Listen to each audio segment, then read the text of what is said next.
Hey, there we go. I think that's right.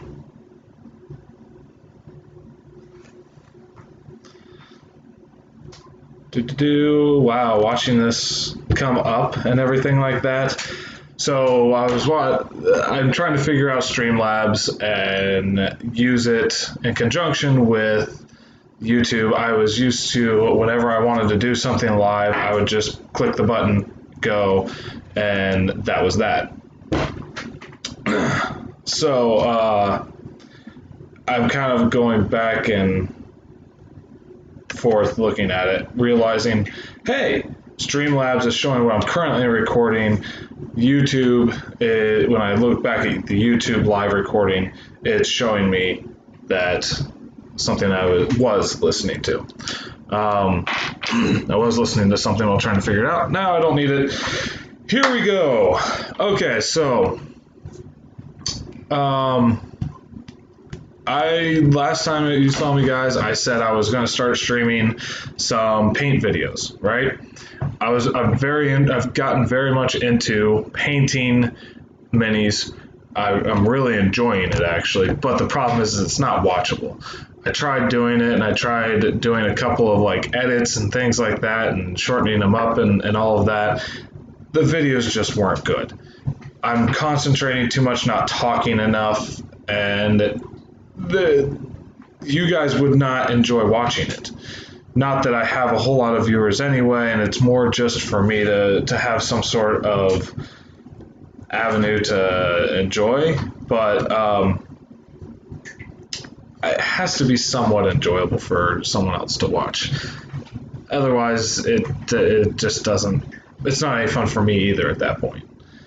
But what I will do is I'm thinking I'm going to show some of the minis as I'm doing them. Like, hey, this is what I'm currently working on, or hey, this is ones that I've completed since the last time you saw. And talk about things that I'm learning with that. The other thing I want to start doing is I want to start actually getting back into doing my campaign diaries for any game I'm a part of. Right now, I'm not running anything. As a matter of fact, that's another concept that I want to talk about is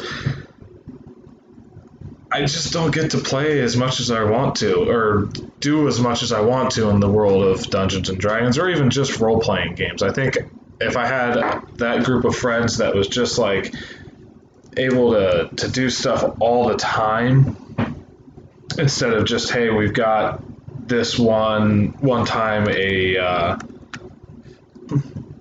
week that we can do it. And part of that is I'm also busy. I have kids, I have a wife, I have to try and manage my own life as well. But I just don't feel like I get to play enough. So those are the things that you can expect from the channel, is talking about things that I want to do, things that we've been doing in my group campaign, possibly even streaming an episode of our game here and there. Mainly because right now we have one of our players works every other Wednesday night. Well, the only time we can really get together is Wednesdays because people are too busy on the weekends and whatnot. So I was thinking maybe we could at least try and live stream that for her to watch and possibly chime in here and there while she's at work, or not necessarily watch, but have like earbuds in and be listening to what's going on. Because right now we're doing a Curse of Strahd campaign. So let me talk about that for a minute.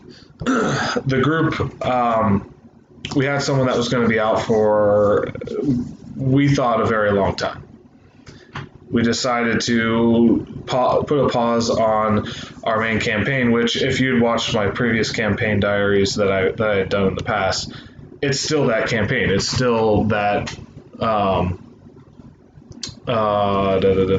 in the space and stuff like that campaign. We have not gotten to space yet still. As you might have known, we took a pause from that.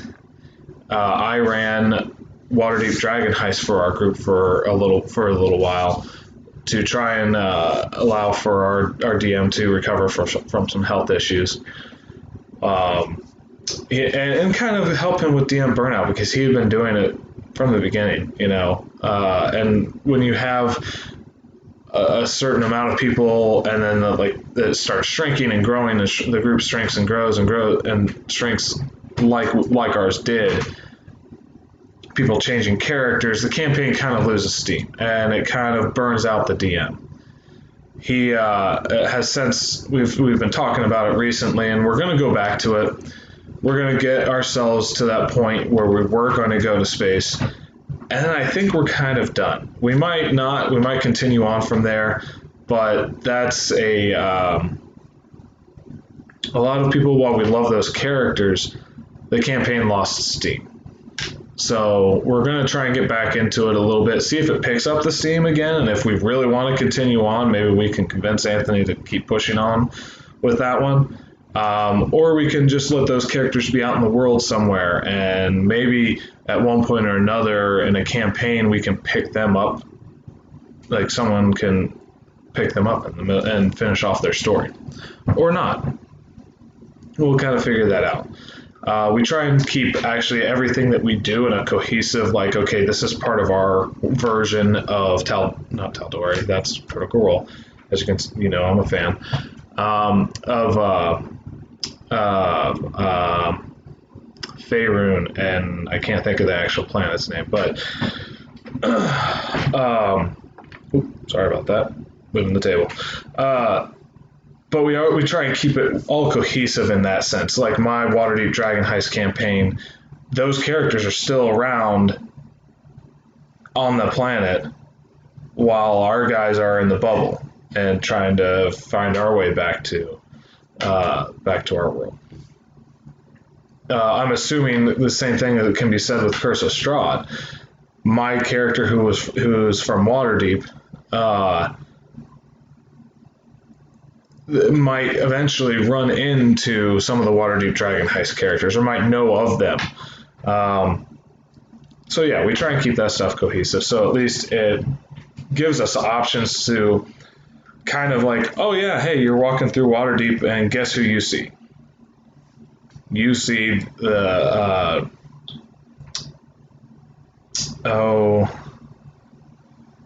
trying to think of, you see the turtle sorcerer that is walking about, and I don't know.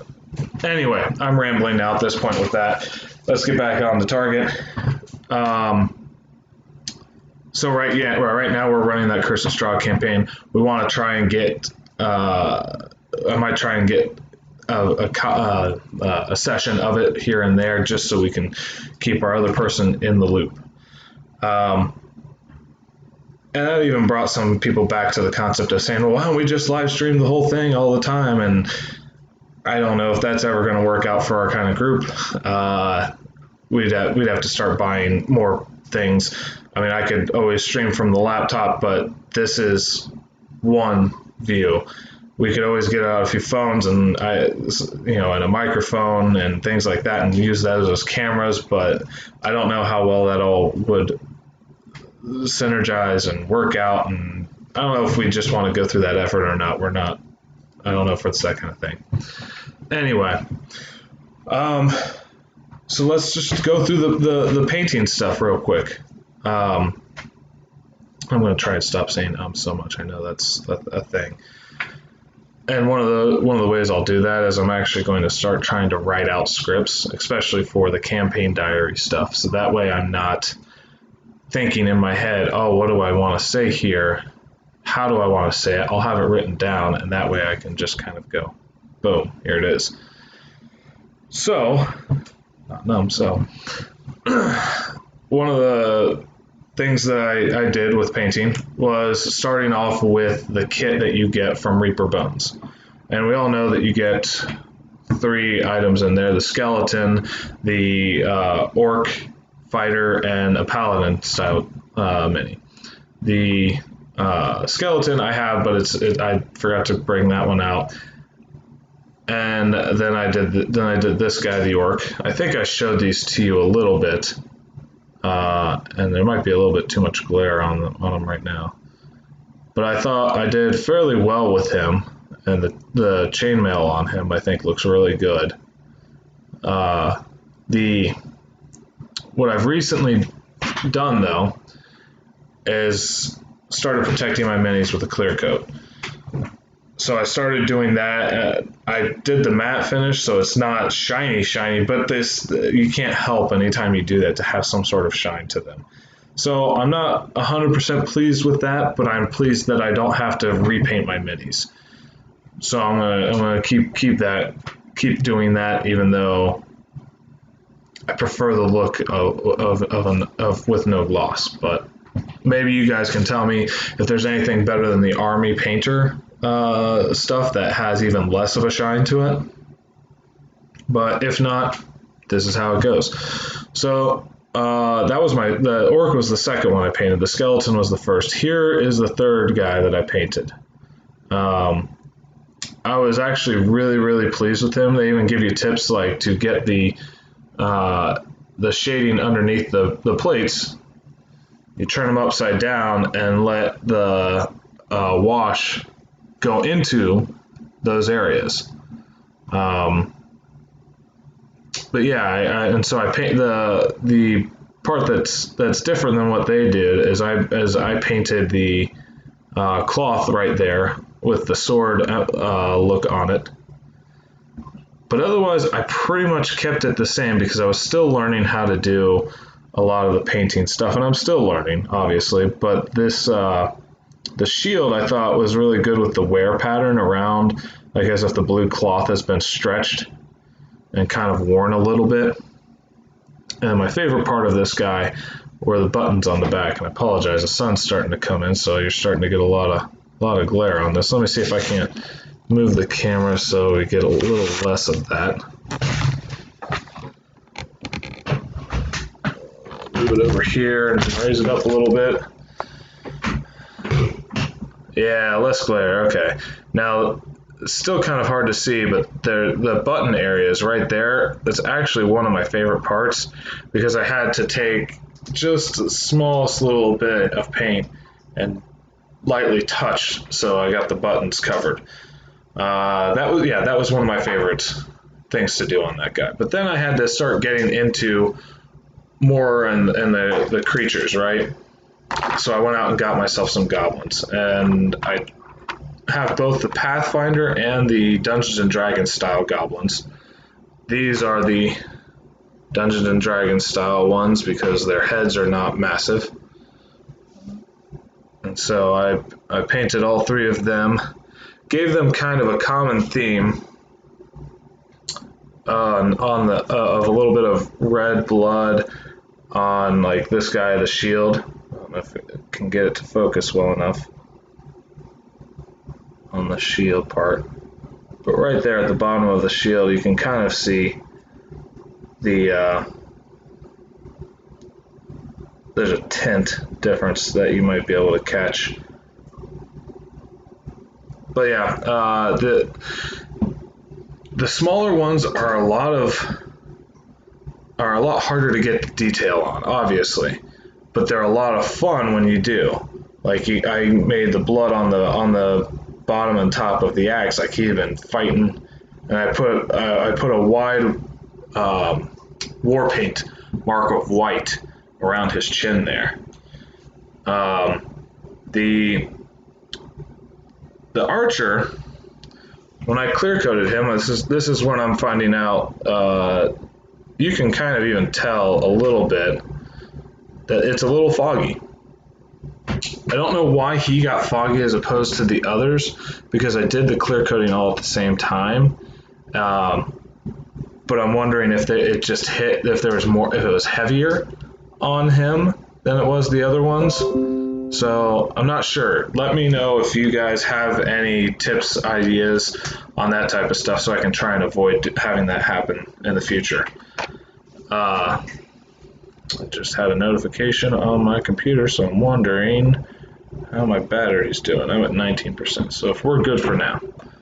And then I went into the Pathfinder minis, and you know, any of you that know this stuff know that the heads are massive. However, I think they're a lot more fun to paint.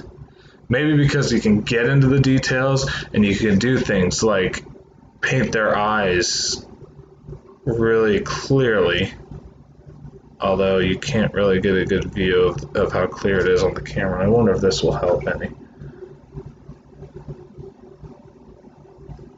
But, and with these guys, I kept a theme between the three of them of blue. So painting the cloak, and I don't know if any of you know much about painting, but I will tell you that these guys are where I learned that the way to get the detail and the depth and the shading is definitely just a wash. Now, I haven't gone out and bought any of the ink washes. I'm just using water and paint to make my washes right now. But you still get a lot of good detailing with it. And maybe I'll have to just take pictures of these and post them on my Twitter or something like that. So that way, if there is someone that wants to see a more detailed version of them, they can.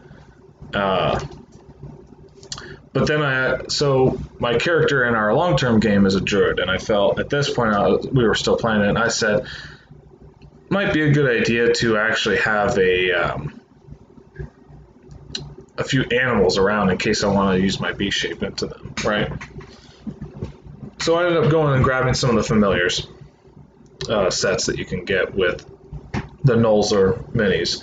I do prefer those minis. I think they have more detail than some of the Bones minis. Obviously, the first two had a lot that I showed you had a lot of great detail to them, and I loved those minis. However, most of the other Reaper Bones minis don't have a great amount of detail to them in comparison to the Nolzur ones. So I do like that because, one, it makes it a little bit easier to paint. You are able to get those detailing with the wash and everything like that a little bit better. I maybe if I was a better painter, I might enjoy the other ones better because you might be able to give it more of your own personal detail touch. I don't know. I think at my basic level, who just started painting a few months ago, this is kind of what I'm enjoying doing. So I mixed some colors together for that, a brown and a yellow to get that. Even made sure I left the underside a little lighter. And I don't know if we'll be able to focus in on it, but I did the teeth and the eyes and even the tongue. That's really small, so I don't know if you're going to be able to see that. But I did that. I also mixed white and black together. I know you're supposed to make a panther black, but if you actually look at a panther, you'll be able to actually see darker spots on them because of the shade of black that their coat is. So I wanted to not have it be pitch black. I might have gone a little bit darker, but I like how it ended up. And I ended up using that same amount of paint because I had a little left over for my kitty cat. Just a regular house cat. Gave him a white tip tail, some white socks up front. Thought he was kind of cute. A little bit of yellow eyes, but again, I don't think the detailing is going to be. I don't have a good enough camera on my laptop to be able to pick that kind of stuff up. But the animals so far, of the ones I've shown you, including this little guy, the little froggy, Ribbit, were easy enough that I did a base coat, and even the frog, I don't think I did a wash. I think I just did a base coat. But the other ones I might have done a wash on. And that was it. I didn't do any highlights. I didn't get too in depth. I did obviously the teeth and the eyes, but these smaller ones are quick and dirty. The one that I didn't do that with, where I did all the detailing and all the highlights, is the one I'm most proud with, and that's the owl. Right here, this guy. And I'll tell you why. Because one, I mean, he's the size of my thumb knuckle. Not even the full thumb, just my thumb knuckle. So I do have a 000 paintbrush and a 00 and a 0 and a 1 2 and all that nonsense. But I got so far into detailing the claws around the tree trunk there. The eyes, I did a lighter color around the eyes as well as doing the pupils. And then on the back, a little bit easier to see with the camera than some of the other detailing stuff. I got the wings painted the way I wanted them, and then I even tipped them all in white, because you do see that in some animals, some bird animals, even doing the underside that way, and as well as the black lines, so the pattern on the wings. I was really happy with this one. So that one would be like kind of my pride and joy, and I hope I get to play with that one a little bit more come in the future. Some of the other things, as a druid, you get to eventually do spells like create elementals, right? So I was like, okay, well, now I need to go buy elementals. So I ended up going, obviously the first one you get, everyone always wants the fire elementals, right? And when you get these, they are already translucent, kind of give you that, oh, hey, you could just take these and throw them down on there and everyone would understand it. But I didn't do a base coat with these because I wanted to keep that translucent feature. So what I ended up doing was just taking a wash of some dark red and yellow, or dark red, and then highlighting with some yellow, and obviously I painted some white eyes.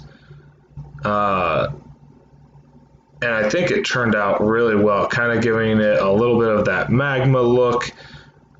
After I clear coated it, this section right here got a little dampening of the yellow and made it look kind of down here.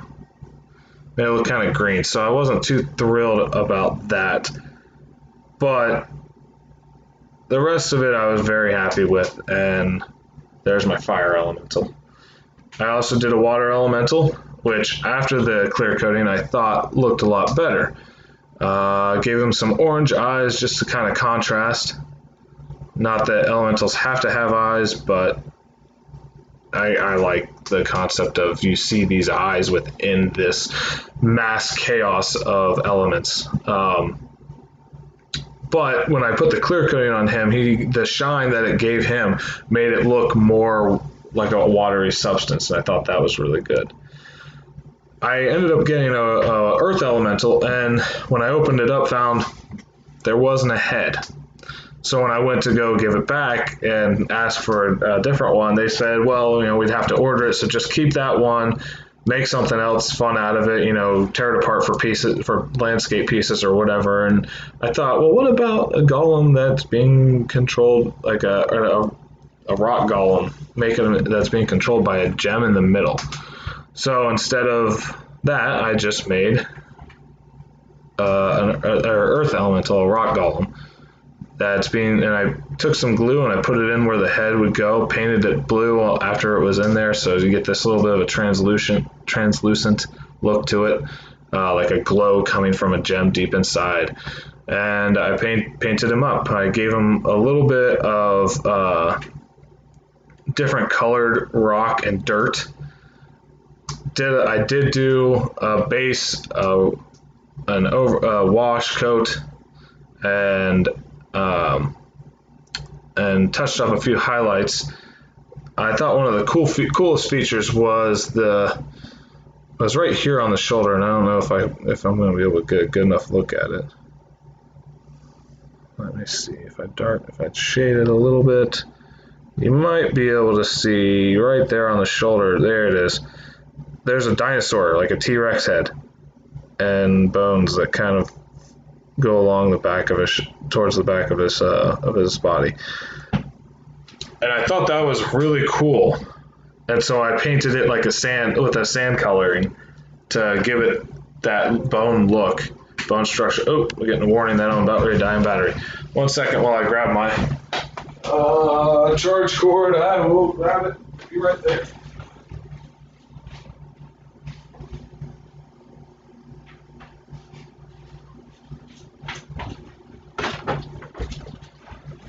Imagine that, I wasn't fully prepared. Huh. It's like I'm new to this and have really no idea what I'm doing or something. There we go. Plugged in, no battery to worry about anymore.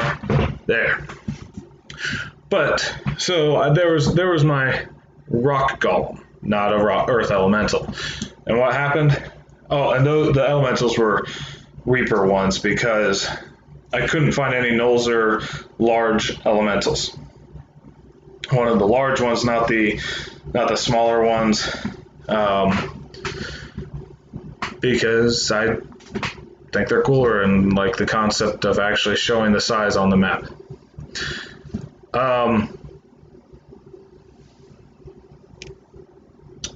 Anyway, so then they gave me a new one.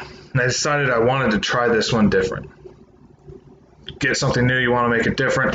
So I washed it first with a brown to give it that undertone, like the earth is what's holding it together.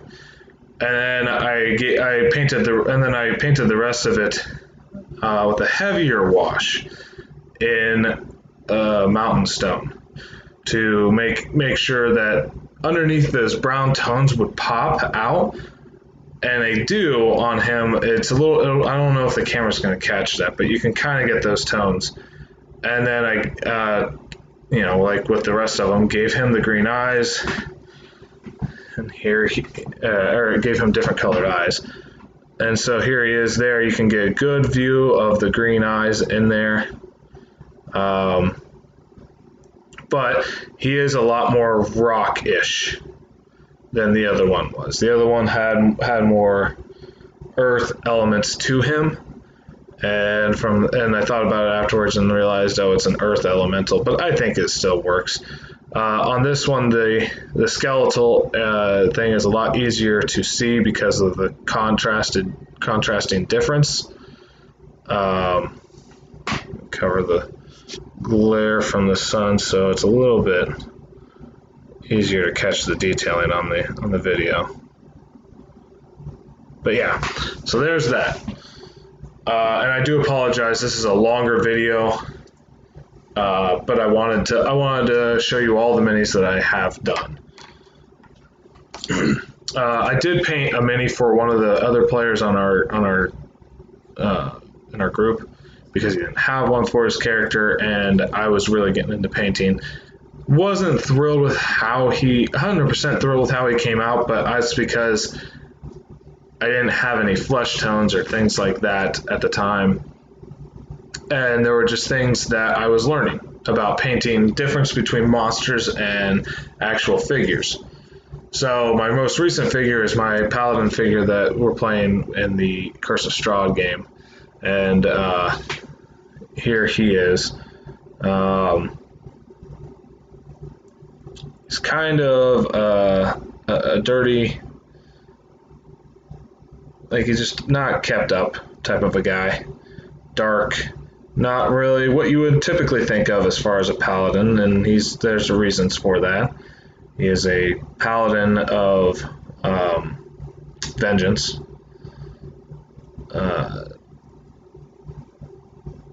But yeah, I used that same concept for black that I used on the panther and the cat to do my cloak. I like how it turned out. It doesn't look like some sort of darkness enveloping concept, and I think that's probably a common thing, but it's something that I'm just kind of learning and picking up and doing on my own. One of the other things that I did was a griffin. I do like how he turned out. I have seen better. I've seen one of the pictures that I saw was someone did the detailing like what I did on the owl, and part of me wishes I had the patience for that on this guy.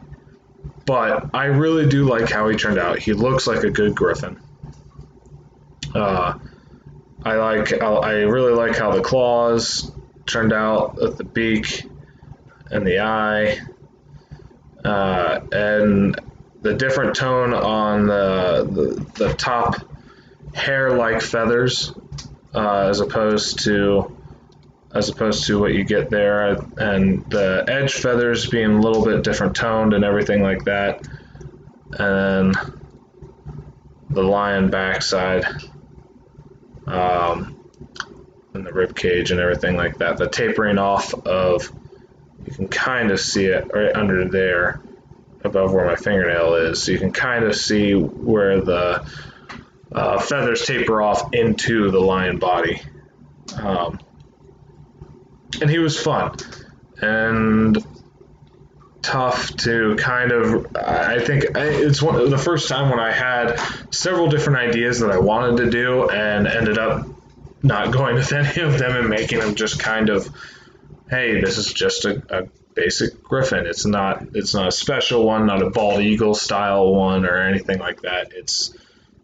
So that's what I went with, and I like it. On to what most people consider their favorite version of any of the minis that I've done, and I think it's just because they like the mini, and I have a lot of my family is into the Lord of the Rings, so they're all like, "Oh, it's Treebeard." So many people have said, "Oh, it's Treebeard." Okay, it's a treant, and so I get that, but I gave him a mossy beard, yellow eyes to distinguish there's some sort of power behind his being alive and sentient. There we go. That's the word I'm looking for, sentient. And I actually, surprisingly, even though I painted the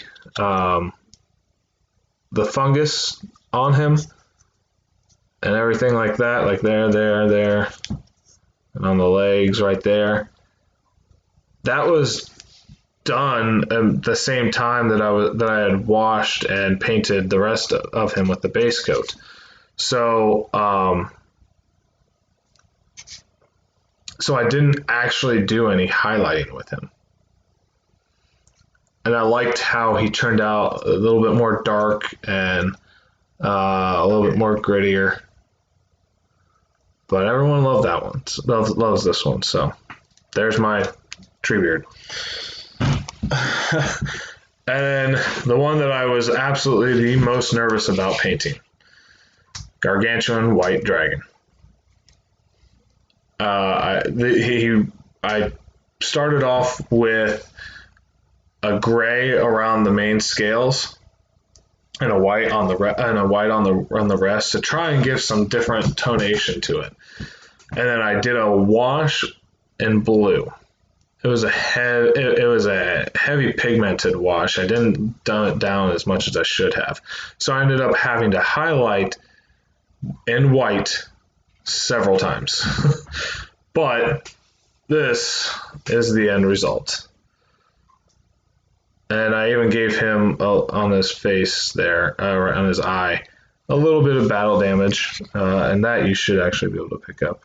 So I took a little bit of red and scarred him up around his eye, because when you get to this point of being a massive white dragon, that many years, if you're getting there without any battle scars, then something's not equaling out right, and maybe there's not enough white dragons around to vie for your territory. Might be a little less weaker than the rest. But I gave him a black tongue. The other eye is black. To differentiate on the bones and the wingtips and the claws, the teeth, that type of stuff, I used a polished silver, actually, mixed in with a little bit of white. A little bit, not much.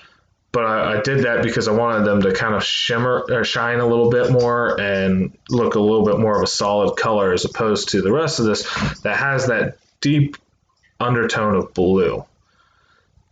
Um, this is expensive to paint because I went through a lot of white paint. I learned whenever I do a Gargantuan Dragon again that to kind of do more of the base in the color that I want it to come out in. So if I do like the Gargantuan red, I'm going to find the red that I want and use that as the base and kind of touch around that and make the details of the less, darker colors and things like that. Because I had to cover up a lot of blue with that one.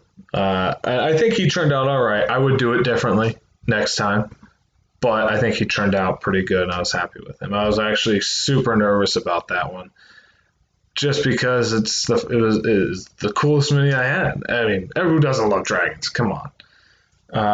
And funny, I show that to people and they still like, oh, what about that Treebeard guy? That one's really cool. But anyway, so those are the minis that I've done.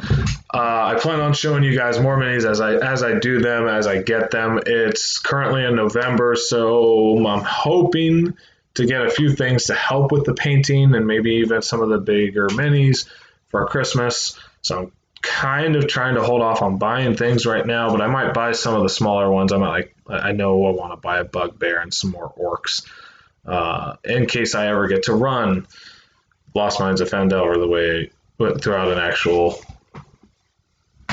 series of it, because most people have stopped or whatever, which is a shame because that's such a good one and I really do enjoy that. The other thing I might do is I might do a few reviews on the and this is just me spitballing right now, so I apologize because I know we're almost to 40 minutes on the stream. But the other thing I was thinking about doing is possibly reviewing some of the modules.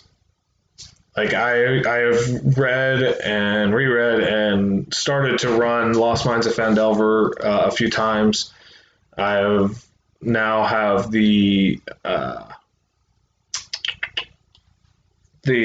other starter set that they came out with, and because my wife and I were thinking about running a one-on-one game, and we started, but life happens and we never really got a chance to get back to it. And then I have the capability to read through all the others. I'm holding off on reading through Curse of Strahd right now. I'd started at one point, but then when we talked about possibly running it and then saying, well, Todd would run it, then I didn't want to know things, so I stayed away from it. But I have the others. I have them. I have the ability to run through it. I can even talk about Waterdeep Dragon Heist and from the DM perspective. So I thought about doing that, and you might get those, but it just depends on how much time that I can really devote to this. I want to devote more time to it because this seems like something that, as much as I'm on and off again with it, I feel like I enjoy doing this. So hopefully that can lead to something and I can start doing this more. But anyway, the stream's at 40 minutes. I apologize for the length of this, guys. Anyone who watches it through to the end, thank you. And yeah, hope to see you guys a little bit more.